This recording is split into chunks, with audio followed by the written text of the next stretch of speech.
এবং সুপ্রিয় শিক্ষার্থীবৃন্দ, আজকের ভিডিওতে আমরা সপ্তম শ্রেণীর গণিত বইয়ের অনুশীলনী 1.1-এর 2 নং সমাধান করাবো। তো 2 নম্বরে বলা আছে, দেখো, ভাগের সাহায্যে বর্গমূল নির্ণয় করা। আগে আমরা দেখছিলাম মৌলিক গুণনীয়কের সাহায্যে বর্গমূল, এখন আমরা করব ভাগের সাহায্যে বর্গমূল। ঠিক আছে, তো আমরা চলে যাচ্ছি সমাধানে। 1 নম্বরে দেখবো আমরা কি এখানে 225-এর বর্গমূল বের করব 1 নম্বরে। 2 নম্বরে হচ্ছে 961-এর বর্গমূল, আর ঘ নম্বরে 3969-এর বর্গমূল। এভাবে করে আমরা সবগুলোর বর্গমূল ভাগের সাহায্যে বের করব। আগে করছিলাম মৌলিক গুণনীয়কের সাহায্যে। তো আমরা সমাধানে চলে যাচ্ছি। 25-এর বর্গমূল করব আমরা। তো আমরা প্রথমে 225-এর মধ্যে প্রথম 2টাকে করব। 2 এর মধ্যে আমরা যদি 1-এর বর্গ নিই 1 1 1, আবার 2-এর বর্গ নিলে 2 2 4, আবার যদি 3-এর বর্গ নিই 3 3 9, এরকম করে আর কি বর্গগুলো নিতে হয় আমাদেরকে। তো আমরা যেহেতু এখানে 1-এর মধ্যে আমরা 2-এর বর্গ নিতে পারতেছি না, 2-এর বর্গ নিলে হয়ে যায় 4, সেজন্য আমরা 1-এর বর্গই নিব। ঠিক আছে, তো এখানে 1 1 1 হবে। তো আমরা এটা বিয়োগ করব। এখন বিয়োগ করলে কীরকম হয় দেখো, আমরা যদি 2 থেকে 1 বিয়োগ করি সেক্ষেত্রে 1 নামে, আবার এখান থেকে 1 জোড়া নামাতে হবে, মানে 25 নামাতে হবে। ঠিক আছে, এখন আমরা কি করব, এই যে এদিকে যেহেতু 1 আছে, 1-এর ডবল কিন্তু এখানে দিব। ঠিক আছে, এখন আমি এমন একটা সংখ্যা নিব এখানে আর এখানে, যেটা আর এখানে যেটা নিব সেটা দিয়ে যদি আমি এই পুরোটাকে গুণ করি সেক্ষেত্রে 125 হতে হবে। তো আমি যদি এখানে 5 বসাই, এখানেও যদি 5 দিই, তাহলে এই 5 দিয়ে যখন আমি 25কে গুণ করবো, 5 25 হচ্ছে 125, আর 25 থেকে যদি 25 জায়গা আর তাকে 0।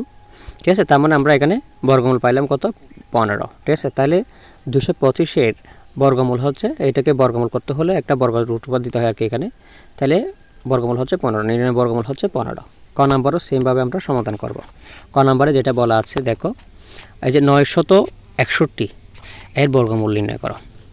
তাহলে আমরা প্রথমে 9-এর মধ্যে 3-এর বর্গ নিতে পারি, 3 3 হচ্ছে 9। তাহলে 9 থেকে 9 গেলে কিছুই বসতেছে না নিচে, এখান থেকে 1 জোড়া নামাবো, মানে 61 নামাবো। তাহলে এই যে 3-এর ডবল হচ্ছে কত, 6, এদিকে 6 দিয়ে দিলাম। এখন এমন একটা সংখ্যা এখানে নিতে হবে যেটা গুণ করলে এটা সমান হতে হবে। তো একবার নিলে বরাবর মিলে যায় আর কি। তো আমি যদি 1 নিই, এদিকেও 1 দিতে হবে। তো 1 দিয়ে যদি আমি 61কে গুণ করি, 61 কে 61, তো 61 থেকে 61 যাবে আর তাকে 0, 0। তো আমরা দেখতে পাচ্ছি এখানে বর্গমূল হচ্ছে 31।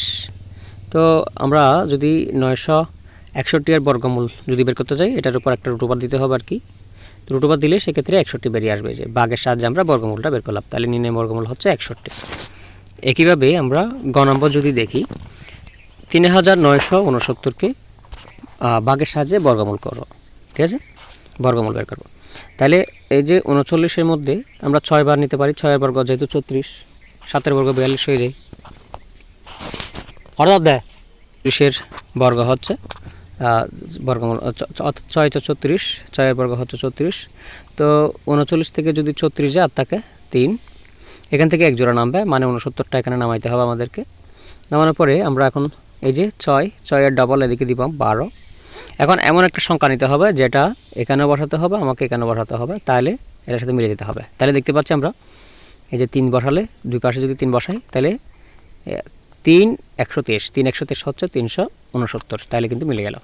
তাহলে 369 থেকে আমরা যদি এখন 369 বিয়োগ করে দিই সেক্ষেত্রে 0, অর্থাৎ মিলে যায় আর কি। সেক্ষেত্রে আমাদের এখানে বর্গমূল পাইলাম কত, আমরা 63। তাহলে 3969-এর বর্গমূল হচ্ছে কত, 63।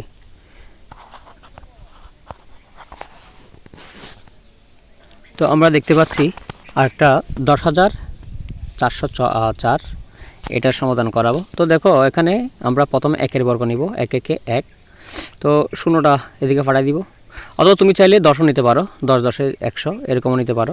তো 104 থেকে যদি 100 যায় আর থাকে কত, 4। আর 10-এর ডবল এদিকে নিতে হবে, এই 10-এর ডবল হচ্ছে 20, আমি এদিকে 20 নিলাম। ঠিক আছে, এখন এমন একটা সংখ্যা এদিকে নিতে হবে যেটা গুণ করলে, যেটা দিয়ে এটা পুরোটাকে গুণ করতে হবে, এদিকে যেটা নিবে সেটা দিয়ে, এই যে মনে করে এখানে 2 নিছি, এখানেও 2 দিতে হবে। তাহলে এই 2 দিয়ে যখন আমি 202-কে গুণ করবো সেক্ষেত্রে 404 হয়।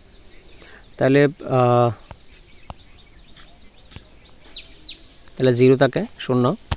তাহলে 10,404-এর বর্গমূল হলো কত, 102। এই যে 102, নির্ণয় বর্গমূল হচ্ছে 102। তো শিক্ষার্থীরা, আমার ভিডিও যদি তোমাদের উপকারে আসে তাহলে অবশ্যই চ্যানেলটা সাবস্ক্রাইব করবা এবং বন্ধুদের মাঝে শেয়ার করতে ভুলবে না। ধন্যবাদ সবাইকে ভিডিওটি দেখার জন্য।